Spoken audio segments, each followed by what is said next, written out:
Hello students, welcome to you in your YouTube channel IT Electrical ज्ञान।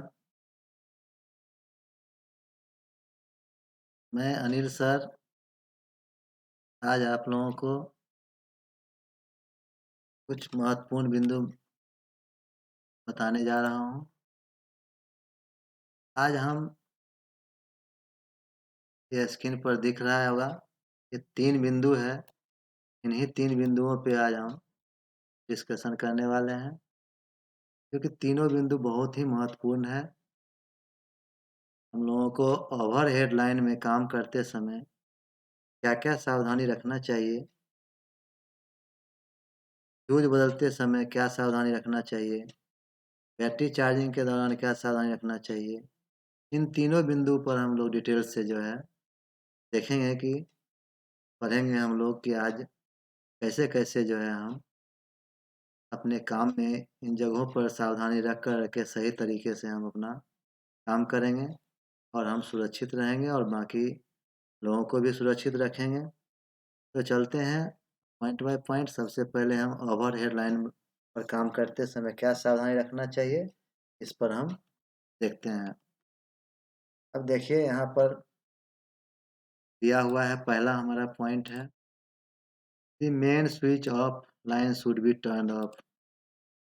जब भी हम ओवरहेड लाइन में काम करने के लिए जाएंगे तो हम लोगों को ध्यान रखना है, छात्रों, जो भी हमारे ट्रेनीज आगे जाकर के मैकेनिक बनते हैं, टेक्नीशियन बनते हैं, जहाँ भी काम करने के लिए जाएं वो ओवरहेड लाइन में काम करें।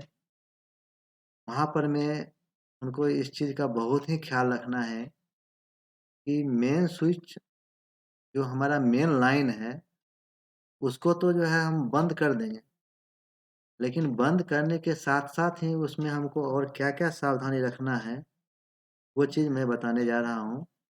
जब आप लाइन का मेन स्विच बंद कर देते हैं, तो बंद करने के बाद वहाँ पर में किसी न किसी एक व्यक्ति को अवश्य बिठा कर के रखें, जिससे कि आप काम करने के लिए चले जाएँ और ऐसा ना हो कि कोई दूसरा व्यक्ति आकर के वहाँ पर लाइन चालू कर दें।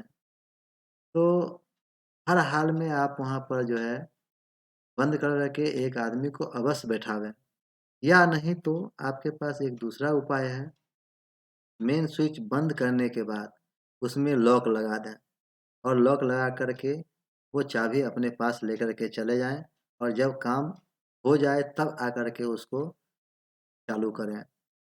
इसके साथ-साथ यदि आप लॉक नहीं लगाते हैं, तो एक उपाय और भी कर सकते हैं आप। जो मेन स्विच के अंदर फ्यूज लगा हुआ है, वो फ्यूज निकाल लें आप उसमें से और फ्यूज निकाल कर के अपने पास रख लें, फिर काम करें। इससे क्या होगा, क्या हो जाता है कि कभी-कभी दूसरे बाकी लोगों को या बाकी कोई भी टेक्नीशियन ही है, उसको अगर जानकारी नहीं है कि बंद करके कोई टेक्नीशियन आगे काम कर रहा है, तो हो सकता है वह चालू कर दे और आपके साथ बड़ा घटना घट जाए।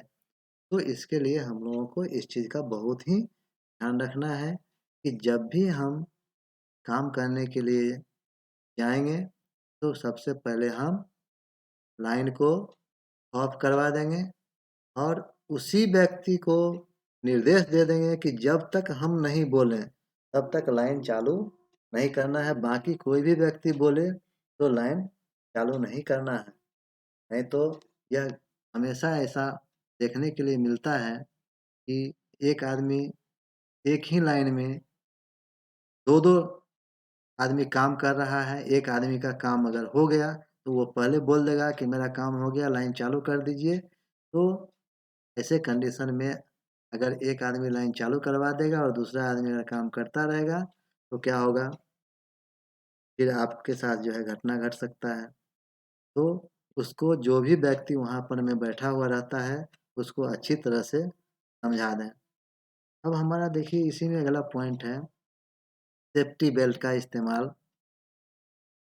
सेफ्टी बेल्ट जब भी हम ऊँचाई पर में जब भी काम करेंगे, 8 फीट से ऊँचा हम, चाहे हम घरों में काम करते हैं या पोल के ऊपर काम करते हैं जहाँ पर भी ऊंचाई पर काम करेंगे तो हम जरूर सेफ्टी बेल्ट लगा लेंगे।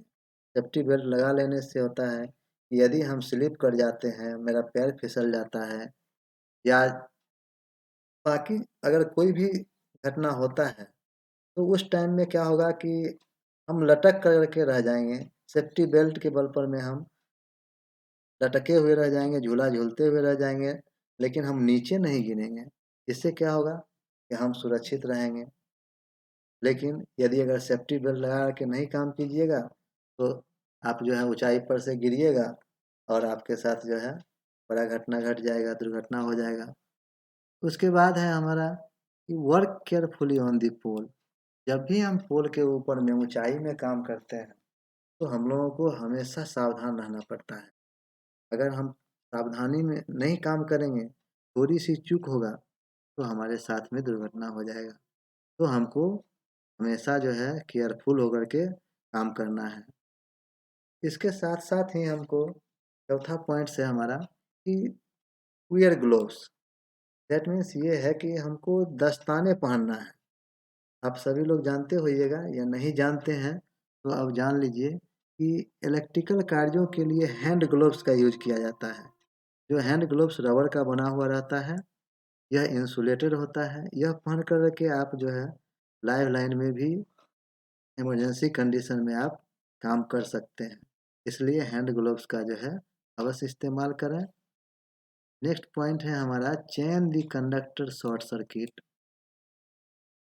जब ओवर हेड लाइन में हम लोग काम करते हैं तो पोल के ऊपर में देखते हैं आप लोग कि चार चार तार गया हुआ रहता है। तीन तार हमारा फेज का रहता है और एक तार जो है हमारा न्यूट्रल का होता है।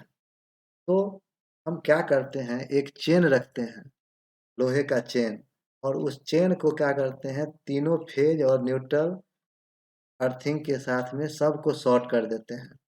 इससे क्या होगा कि यदि कोई गलती से भी लाइन चालू कर दिया तो उस कंडीशन में क्या होगा, वहाँ उसका फ्यूज उड़ जाएगा और आप जो है वहाँ पर सुरक्षित रहिएगा।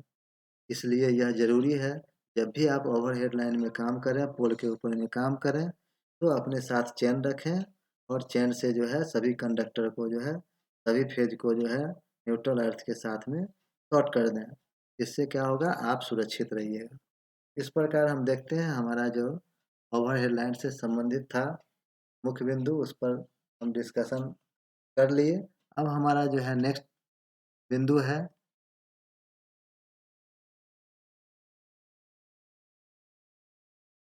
अगला पॉइंट है मेरा, do not hang tools on wire.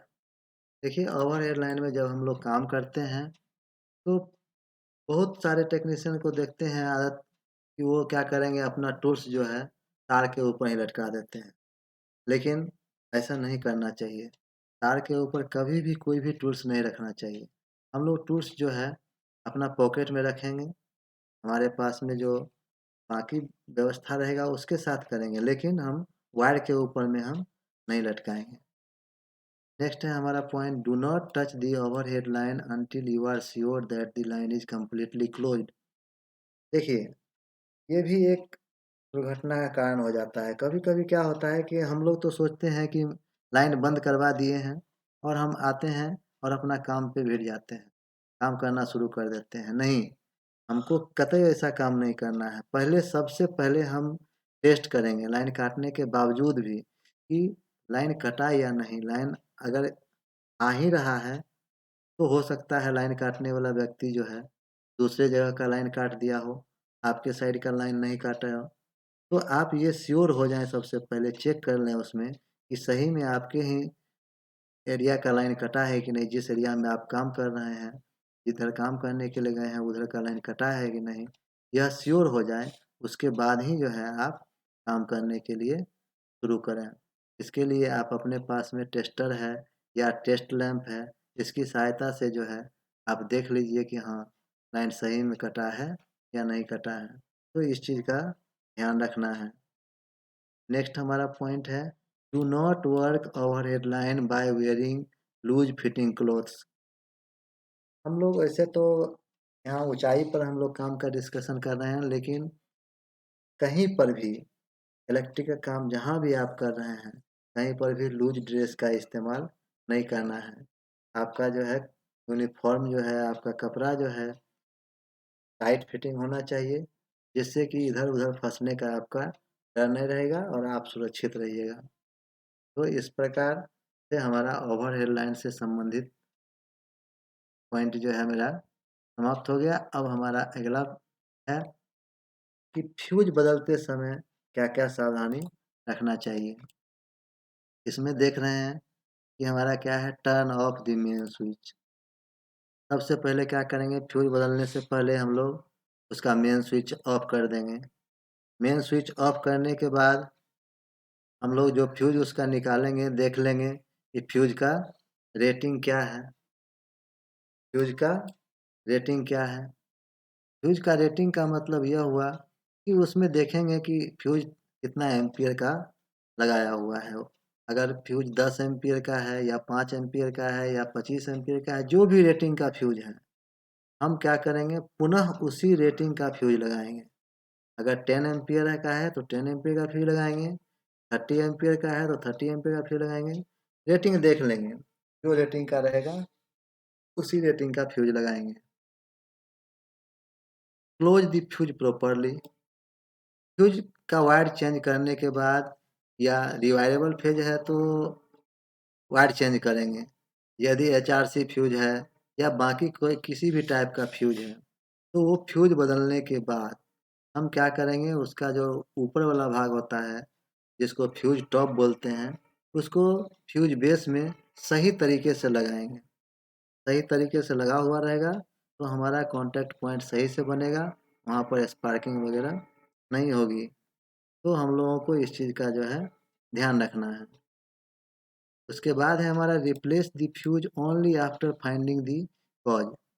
देखिए हम लोग क्या करते हैं, एज ए टेक्नीशियन हम लोगों को करना है क्या कि फ्यूज का जब भी हम लोग बदलने के लिए जाते हैं तो सबसे पहले हम लोगों को देखना है कि फ्यूज उड़ा है तो क्यों उड़ा है, उड़ने का कारण क्या है। तो आप सोचिएगा कि यह हम कैसे पता करेंगे। तो घर में जहाँ पर भी जिस जगह पर भी आप चेक करने के लिए जा रहे हैं, फ्यूज बदलने के लिए जा रहे हैं, वहाँ ज़रूर बताएगा कोई आपको कि हाँ, क्या हुआ था। यदि नहीं कोई बता रहा है, बता दिया तो ठीक है, उससे आपको पता चल जाएगा, हाँ, इस कारण से फ्यूज उड़ा है। नहीं तो आप क्या करेंगे कि फ्यूज जब उसमें से निकालेंगे तो देखेंगे उसका कंडीशन। यदि फ्यूज वायर किसी एक बिंदु से टूटा हुआ है, तो आपको समझना है कि यह ओवरलोड से फ्यूज उड़ा है। यदि फ्यूज वायर अंदर खोलने के बाद दिखता ही नहीं है कहीं पर, उसका सारा का सारा भाग जो है गल करके वायर का गिर चुका है, बूंद-बूंद करके चारों तरफ फैला हुआ है, वो दिख ही नहीं रहा है, तो इसका मतलब समझना है कि फ्यूज शॉर्ट सर्किट से उड़ा है। तो यदि ओवरलोड से उड़ा हुआ है, तो उस कंडीशन में हम वापस उस वायर को बाँध देंगे फिर से और चालू कर देंगे, हमारा चालू हो जाएगा। लेकिन यदि शॉर्ट सर्किट से उड़ा हुआ है तो उस कंडीशन में हम फ्यूज वायर रिप्लेस नहीं करेंगे। सबसे पहले हम फॉल्ट ढूंढेंगे कि कहाँ से मेरा फॉल्ट है, उस फॉल्ट को ढूंढ करके सही करके और तब हम फिर वापस जो है फ्यूज लगाएंगे, नहीं तो हमारा फिर से फ्यूज उड़ जाएगा। तो इस चीज़ का हमको पूरा से पूरा ख्याल रखना है। देखिए जो भी ट्रेनिज है हमारे, जो आईटीआई में पढ़ रहे हैं खास करके, या पर जो हमारे ट्रेनिंग ले चुके हैं, कहीं पर में इंडस्ट्रीज में काम कर रहे हैं, तो आप अपने काम में इन चीज़ों का जो है अवश्य ध्यान रखिएगा। और यह छोटी सी जानकारी रखने से आपको जो कम समय में आप वहाँ पर में काम कर सकते हैं, कम समय में फॉल्ट ढूंढ सकते हैं। नहीं तो फिर इन छोटी सी जानकारी नहीं रहने के कारण आपको लंबा समय लग जाएगा एक छोटा सा फॉल्ट ढूंढने में भी। तो इस प्रकार से हम देखें, हम लोग क्या ओवरहेड लाइन में क्या-क्या सावधानी रखना है। उसके बाद देखें हम कि फ्यूज़ बदलते समय क्या-क्या सावधानी रखना है। अब हम लोगों का एक पॉइंट और है, तीसरा पॉइंट, जो बैटरी चार्जिंग करने के दौरान हम लोगों को क्या-क्या सावधानी रखना है। बैटरी आजकल के जीवन में हमारे लिए बहुत ही महत्वपूर्ण है। हम लोग घरों में भी बैटरी का यूज़ करते हैं। इंडस्ट्रीज़ में जाइएगा, तो इंडस्ट्रीज़ में भी बैटरी का यूज़ होगा।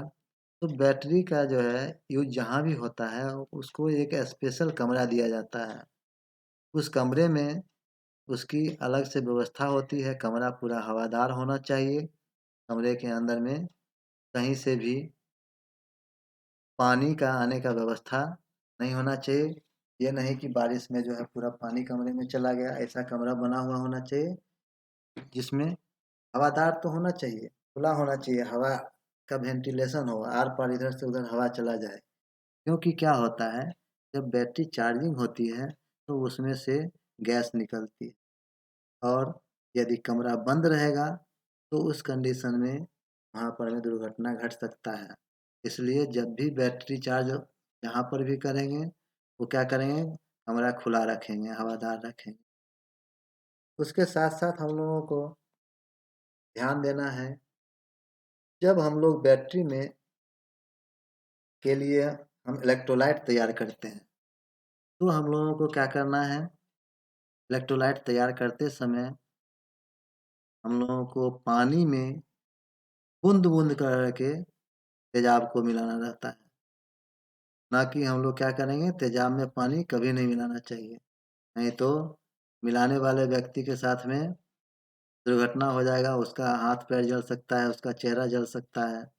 तो इस चीज़ का हम लोगों को ध्यान रखना है कि बैटरी चार्जिंग करते समय बैटरी में जो है हम लोगों को तेजाब डालना है, तो बूँद-बूँद करके हम लोग तेजाब मिला लेंगे पहले पानी में, फिर उसको जार के हम बैटरी में डालेंगे। तो ये चीज़ जो है हम लोगों को ध्यान रखना है। तो इस प्रकार से हम देख लिए कि हमारा दोनों पॉइंट जो है हो गया इसमें। इस प्रकार से आज जो मेरा तीनों बिंदु था, तीनों बिंदु पर में डिस्कशन हो गया। Thank you. आ गया।